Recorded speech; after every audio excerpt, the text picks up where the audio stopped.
ಈಗ ನಾವು ದಿವಸ ನೋಡ್ತಿರ್ತೀವಿ ಇವೆಲ್ಲ ಪತ್ರಿಕೆಗಳಲ್ಲಿ ಎಲ್ಲ ನಾರ್ಮಲ್ಲೇ ಅನ್ನಿಸ್ತಿರ್ತಾರೆ ಭಾಳ ಹುಡುಗರು. ಆದರೆ ಒಮ್ಮೆಲೆ ಅವ್ರಿಗೇನೋ ಹೃದಯ ತೊಂದರೆ ಆಗ್ತದೆ, ಹೃದಯಾಘಾತ ಆಗ್ತದೆ, ಆಮೇಲೆ ಅಥವಾ ಒಮ್ಮೆಲೆ ತೀರ್ಕೊಂಡ್ಬಿಡ್ತಾರೆ. ಇದೆಲ್ಲ ಕೇಳ್ತಿರ್ತೀವಿ. ಅದಕ್ಕೆ ಯಾಕೆ ಆಗ್ತಿರ್ಬೋದು ಅಂಥೇಳಿ ನಾವು ಅದ್ರ ಉತ್ತರ ಹುಡುಕ್ಲಿಕ್ಕೆ ಈ ಅಧ್ಯಯನ ಮಾಡಿದ್ವಿ. ಇದು ನಾವು ಏನು ಮಲ್ಟಿ ಡಿಸಿಪ್ಲಿನರಿ ರಿಸರ್ಚ್ ಯೂನಿಟ್ ಏನದ ಅಂದರೆ, ಇದು ICMR ಅಥವಾ Indian council of medical research ಅಥವಾ ಭಾರತೀಯ ಆಯುರ್ವಿಜ್ಞಾನ ಸಂಸ್ಥೆ, ಇದು ಈ ರೀತಿ ಉತ್ತರಗಳನ್ನು ಕಂಡುಹಿಡಲಿಕ್ಕೆ ಮಾಡಿದ್ದು. ಅಂದರೆ ಅವ್ರು ನಮ್ಗೆ ಸ್ವಾತಂತ್ರ್ಯ ಕೊಟ್ಟಿರ್ತಾರೆ. ನೀವು ನಿಮ್ಮ ಸೈಡ್ ಒಳಗೆ ಏನು ಪ್ರಾಬ್ಲಮ್ ಇರ್ತವೆ ಅದನ್ನು ನಾವು ಅಧ್ಯಯನ ಮಾಡ್ಕೋಬೋದು. ನಮ್ಗೆ ಕಂಡು ಬಂದಿದ್ದಂದ್ರೆ ಈ ರೀತಿ ಪ್ರಾಬ್ಲಮ್ ಎಲ್ಲ ಇಲ್ಲಿ ಭಾಳ ಜನ ಹುಡುಗರು ಕಂಡು ಬರ್ಲಿಕ್ಕತ್ತದ ಅಂದರೆ ಅದ್ರ ಬಗ್ಗೆ ಅಧ್ಯಯನ ಆಗಿಲ್ಲ. ಯಾಕೆ ಆಗ್ಲಿಕ್ಕತ್ತದ ಅಂತ ಎಲ್ಲೂ ನಾವು ಓದಿಲ್ಲ. ಅದ್ರ ಉತ್ತರ ಕಂಡು ಹಿಡಲಿಕ್ಕೆ ಈ ಅಧ್ಯಯನ ಮಾಡಿದ್ವಿ. ನಾವು ಈಗ ಮೊದಲು ಇದು ಪೈಲಟ್ ಸ್ಟಡಿ ಅಂತ ಹೇಳ್ತೀವಿ. ಪೈಲಟ್ ಸ್ಟಡಿ ಅಂದರೆ ಒಂದು ಸಣ್ಣ ಅಧ್ಯಯನ, 30 ಮಂದಿ ವಿದ್ಯಾರ್ಥಿಗಳು ಮಾಡಿದ್ವಿ. ಅಂದರೆ ಯಾವ ರೀತಿ ವಿದ್ಯಾರ್ಥಿಗಳನ್ನ ಸೆಲೆಕ್ಟ್ ಮಾಡಿದ್ವಿ ಅಂದರೆ, ಇಲ್ಲೇ ಧಾರವಾಡ ತಾಲೂಕು ಒಳಗೆ ಒಂದು 6 ಸ್ಕೂಲ್, ಪ್ರೈವೇಟ್ ಸ್ಕೂಲ್ಗೂ ಹೋದ್ವಿ, ಗೌರ್ಮೆಂಟ್ ಸ್ಕೂಲ್ಗೂ ಹೋದ್ವಿ. ಗೌರ್ಮೆಂಟ್ ಸ್ಕೂಲಲ್ಲಿ ಹೋಗಿ 30 ಮಂದಿನ ಸೆಲೆಕ್ಟ್ ಮಾಡಿದ್ವಿ. ಆ 30 ಮಂದಿ ಅವ್ರದ್ದು ವೆಯ್ಟ್ ನಾರ್ಮಲ್ಗಿಂತ ಸ್ವಲ್ಪ ಜಾಸ್ತಿ ಇದ್ದವ್ರನ್ನ ಸೆಲೆಕ್ಟ್ ಮಾಡಿದ್ವಿ.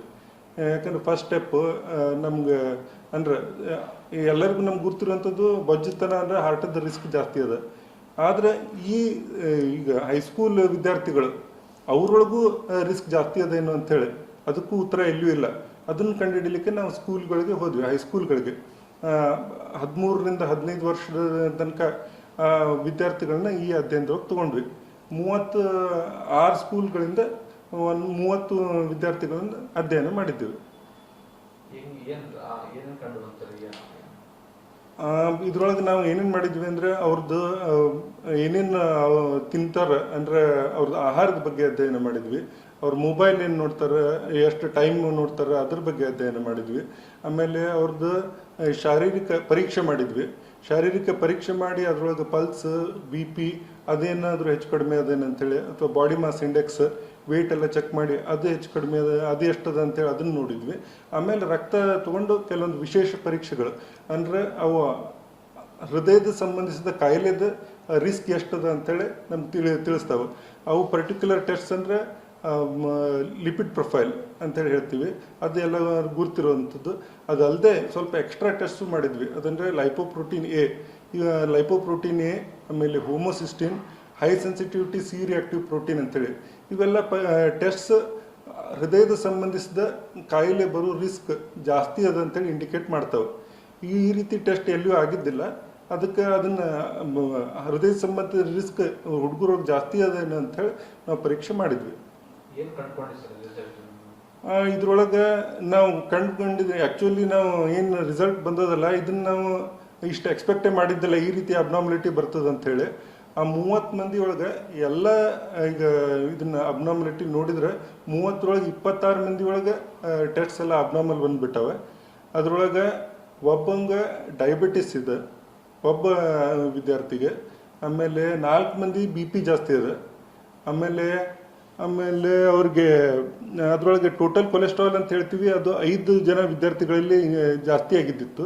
ಆಮೇಲೆ ಟ್ರೈಗ್ಲಿಸರೈಡ್, ಅದು ಒಂದು ಲಿಪಿಡ್ ಪ್ರೊಫೈಲ್ದ ಭಾಗ. ಅದು 11 ಮಂದಿ ಒಳಗೆ ಜಾಸ್ತಿ ಇತ್ತದು. 11 ಮಂದಿ ಒಳಗೆ ಒಬ್ಬ ವಿದ್ಯಾರ್ಥಿಯಲ್ಲಂತೂ ಅದು 499 ಇತ್ತು, ಬಹಳ ಜಾಸ್ತಿ ಆಯ್ತದು. ಆಮೇಲೆ LDL ಕೊಲೆಸ್ಟ್ರಾಲ್ ಅಂತ ಹೇಳ್ತೀವಿ, ಅದು 5 ವಿದ್ಯಾರ್ಥಿಗಳಲ್ಲಿ ಜಾಸ್ತಿ ಇತ್ತು. ಆಮೇಲೆ ಹೋಮೋಸಿಸ್ಟಿನ್ ಅಂದರೆ ಒಂದು ರಕ್ತದೊಳಗೆ ಇರೋದು ಅಂಶ.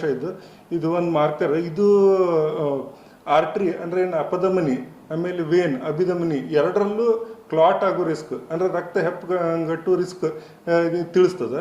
ಇದು 26 ಜನ ಸ್ಟೂಡೆಂಟ್ರೊಳಗೆ ಇದು ಜಾಸ್ತಿ ಇತ್ತು. ಆಮೇಲೆ ಲೈಪೋಪ್ರೋಟೀನ್ A ಅಂತೇಳಿ ಅದು ಒಂದು ವಿಶೇಷ ಥರದ್ದು ಕೊಬ್ಬಿನ ಅಂಶ. ಅದು ಜಾಸ್ತಿ ಇದ್ರೆ ಹೃದಯದ ಕಾಯಿಲೆ ಬರೋ ಚಾನ್ಸ್ ಜಾಸ್ತಿ ಇರ್ತದೆ. ಅದು 4 ಸ್ಟೂಡೆಂಟ್ಸ್ ಒಳಗೆ ಹೆಚ್ಚಿತ್ತು. ಆಮೇಲೆ high sensitive C reactive protein ಅಂಥೇಳಿ ಒಂದು ಸ್ಪೆಷಲ್ ಟೆಸ್ಟ್ ಇರ್ತದೆ, ಅದು 18 ಸ್ಟೂಡೆಂಟ್ಸ್ ಒಳಗೆ ಜಾಸ್ತಿ ಇತ್ತು. ಹಿಂಗೆ ನೋಡಿದರೆ ಎಲ್ಲ ಒಂದೊಂದೇ ನಾವು ಮಾಡಿದರೆ 85% ಸ್ಟೂಡೆಂಟ್ಸ್ಗಳೊಳಗೆ ವಿದ್ಯಾರ್ಥಿಗಳೊಳಗೆ ಇದು ಬ್ಲಡ್ ಟೆಸ್ಟ್ ಎಲ್ಲ ಅಬ್ನಾರ್ಮಲ್ ಬಂದು. ಏನ್ ರೀಸನ್ ಈ ಮಕ್ಕಳಿಗೆ ಆಗ್ತಾರೆ ಪ್ರಮುಖ ರೀಸನ್? ಈಗ ಇದ್ರೊಳಗೆ ನಾವು ಅದನ್ನು ಟೆಸ್ಟ್ ಅವ್ರಿಗೆ ಕೇಳಿದ್ವಿ ಯಾಕೆ ಇರ್ಬೋದು ಅಂಥೇಳಿ.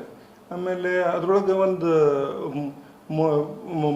ಒಂದು ಬೊಜ್ಜುತನ ಅವ್ರಿಗೆ ಇದು ಎಲ್ಲರೂ ಜಾಸ್ತಿ ಇತ್ತು. ಆಮೇಲೆ ಅದು ಬೊಜ್ಜುತನಕ್ಕೆ ಕಾರಣ ಅಂದರೆ ಅವ್ರದ್ದು ಫಿಸಿಕಲ್ ಆ್ಯಕ್ಟಿವಿಟಿ, ಅಂದರೆ ಏನು ಶಾರೀರಿಕ ಚಟುವಟಿಕೆ ಅಂತೇಳಿ ಹೇಳ್ತೀವಿ. ಶಾರೀರಿಕ ಚಟುವಟಿಕೆ ಎಲ್ಲ ಜನರೊಳಗೂ ಬಹಳ ಕಡಿಮೆ ಇತ್ತು.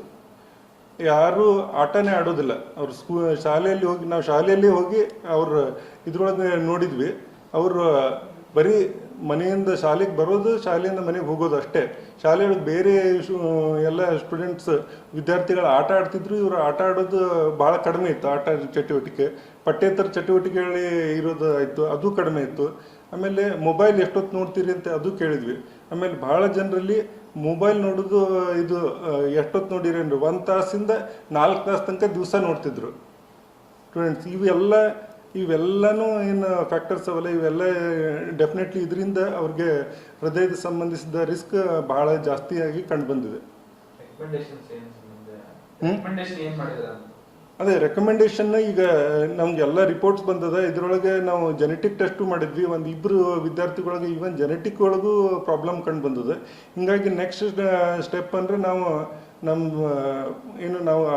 ವಿದ್ಯಾರ್ಥಿಗಳಿಗೆ ಯಾರ್ಯಾರಿಗೆ ಅಬ್ನಾರ್ಮಲ್ ಕಂಡು ಬಂದದ ನಾವು ಎಲ್ಲರಿಗೂ ಅವ್ರ ಸ್ಕೂಲ್ಗೆ ಇನ್ಫಾರ್ಮ್ ಮಾಡಿದ್ದೀವಿ. ಆಮೇಲೆ ಅವ್ರ ರಿಪೋರ್ಟ್ಸ್ ಎಲ್ಲ ಸ್ಕೂಲ್ ಟೀಚರ್ಸಿಗೆ ಕಳಿಸ್ಕೊಟ್ಟಿವಿ. ಆಮೇಲೆ ಅವ್ರಿಗೆ ಎಲ್ಲ ವಿದ್ಯಾರ್ಥಿಗಳಿಗೆ ರಿಪೋರ್ಟ್ಸ್ ಮುಟ್ಟಿದೆ. ಆಮೇಲೆ ಈಗ ನೆಕ್ಸ್ಟ್ ಸ್ಟೆಪ್ ಅಂದರೆ ನಾವೇ ಪರ್ಸ್ನಲಿ ಹೋಗಿ ಆ ವಿದ್ಯಾರ್ಥಿಗಳಿಗೆ ಅವ್ರಿಗೆ ಡಯಟ್ ಕೌನ್ಸಿಲಿಂಗ್ ಅಂತ ಹೇಳ್ತೀವಿ. ಡಯಟ್ ಅಂದರೆ ಅವ್ರು ಎಷ್ಟು ಯಾವ ರೀತಿಯ ಆಹಾರ ತಗೋಬೇಕು, ಆಮೇಲೆ ಯಾವ ರೀತಿ ಒಳ್ಳೆಯದು, ಯಾವ ರೀತಿ ತಗೊಳ್ಬಾರ್ದು ಅದನ್ನೆಲ್ಲ ಹೇಳ್ತೀವಿ. ಆಮೇಲೆ ಎಕ್ಸಸೈಸ್ ಕೌನ್ಸಿಲಿಂಗ್ ಅಂತೇಳಿ. ಎಕ್ಸಸೈಸ್ ಕೌನ್ಸಿಲಿಂಗ್ ಅಂದರೆ ಅವರು ದಿವಸ ಇದು ಶಾರೀರಿಕ ಆ್ಯಕ್ಟಿವಿಟಿ ಬೇಕು ಅವ್ರಿಗೆ. ಆಮೇಲೆ ಯಾವ ರೀತಿ ಇದು ಮಾಡಿದರೆ ಹಾರ್ಟಿದ್ದು ಸಂಬಂಧಿಸಿದ ರಿಸ್ಕ್ ಕಡಿಮೆ ಮಾಡ್ಲಿಕ್ಕೆ ಹೆಲ್ಪ್ ಆಗ್ತದೆ, ಅದನ್ನೆಲ್ಲ ಮಾಡ್ತೀವಿ. ಆಮೇಲೆ ಜೆನೆಟಿಕ್ ಪ್ರಾಬ್ಲಮ್ ಯಾರು ಕಂಡು ಬಂದದಲ್ಲ ಅವ್ರ ಪಾಲಕರನ್ನ ಕರೆಸಿ ಅವ್ರ ಜೊತೆ ಕುತ್ಕೊಂಡು ಕೌನ್ಸಿಲಿಂಗನ್ನು ಮಾಡ್ತೀವಿ ನಾವು. ಅಂದರೆ ಅವ್ರಿಗೆ ವಿಶೇಷ ಸ್ವಲ್ಪ ಕಾಳಜಿ ಬೇಕಾಗ್ತದೆ. ಯಾಕಂದರೆ ಅವರು ಅಷ್ಟೇ ಅಲ್ಲ, ಫ್ಯಾಮಿಲಿ ಒಳಗೂ ಅದ. ಇವರು ಒಬ್ಬೇ ಮಕ್ಕಳಲ್ಲ, ಬೇರೆ ಮಕ್ಕಳಿಗೂ ಇದೇ ರೀತಿ ಪ್ರಾಬ್ಲಮ್ ಆಗೋ ಚಾನ್ಸ್ ಇರ್ತದೆ. ಅದಕ್ಕೆ ಈ ರೀತಿ ಎಲ್ಲ ನಾವು ಒಂದು ಹೆಜ್ಜೆಗಳನ್ನ ತಗೋಬೇಕಂತ ಹೇಳಿ ಮಾಡಿದ್ವಿ.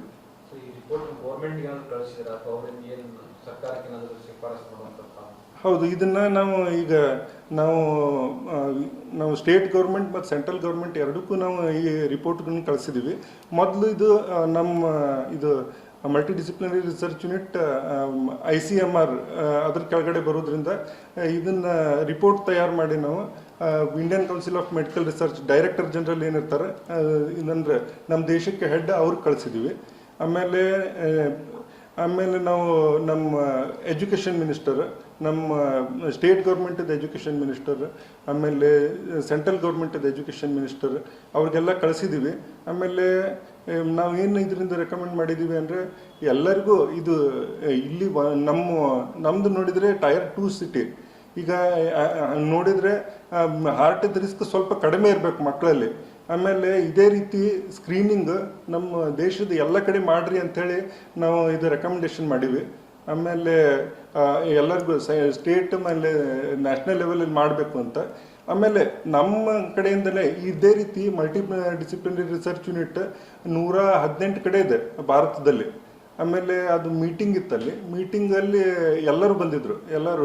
ಅವ್ರಿಗೆ ನಾವು ಬಹಳಷ್ಟು ಕಡೆಯಿಂದ ಎಲ್ಲ ಭಾರತ, ಉತ್ತರ, ದಕ್ಷಿಣ, ಮಧ್ಯ ಭಾರತ, ಪೂರ್ವ, ದಕ್ಷಿಣ ಎಲ್ಲ ಕಡೆಯಿಂದ ಡಾಕ್ಟರ್ಸ್ ಭೇಟಿಯಾಗಿದ್ರು. ಎಲ್ಲರೂ ಇದೇ ರೀತಿ ಅಧ್ಯಯನ ಮಾಡಲಿಕ್ಕೆ ಇಂಟ್ರೆಸ್ಟ್ ತೋರಿಸಿದ್ದಾರೆ. ಅವ್ರನ್ನ ಎಲ್ಲ ಇದನ್ನ ಇನ್ವಾಲ್ವ್ ಮಾಡಿಕೊಂಡು ನೆಕ್ಸ್ಟ್ ಇಂದು ದೊಡ್ಡ ಸ್ಟಡಿ ಮಾಡ್ಬೇಕಂತೇಳಿ ವಿಚಾರ ಅದು. ಮಕ್ಕಳಲ್ಲಿ ಹೃದಯ ಸಂಬಂಧಿ ಕಾಯಿಲೆ ಹೆಚ್ಚಾಗ್ತದೆ, ಆತಂಕಕಾರಿ ಅಂತ ಅನ್ಸುತ್ತೆ. ಅಂದರೆ ಈಗ ನಮ್ಗೆ ಗುರ್ತಿರುವಂಥ ಮೇಜರ್ ರಿಸ್ಕ್ ಫ್ಯಾಕ್ಟರ್ಸ್ ಅವಲ್ಲ, ಅದನ್ನಂತೂ ಎಲ್ಲರೂ ಮೊದಲು ಆಹಾರ ಪದ್ಧತಿ ಬದಲಾಗಲೇಬೇಕು. ನಮ್ಮ ಸಾಂಪ್ರದಾಯಿಕ ಆಹಾರ ಪದ್ಧತಿ ಅದು ಭಾಳ ಒಳ್ಳೆಯದಿತ್ತು. ಆದರೆ ಇತ್ತೀಚೆಗೆ ಎಲ್ಲ ಅದು ಬದಲಾಗಿ ಕೋಲ್ಡ್ ಡ್ರಿಂಕ್ಸ್ ಆಯಿತು, ಫಾಸ್ಟ್ ಫುಡ್ಸ್ ಆಯಿತು, ಅದ್ರದ್ದೆಲ್ಲ ಇದು ಜಾಸ್ತಿ ಬೇಕ್ರಿ ಐಟಮ್ಸ್ ಆಯಿತು. ಅದೆಲ್ಲ ತಿನ್ನೋದು ಜಾಸ್ತಿ ಆಗ್ತಿರೋದ್ರಿಂದ ಈ ರೀತಿ ಎಲ್ಲ ತೊಂದರೆಗಳು ಬರ್ತಾ ಇದ್ದಾವೆ.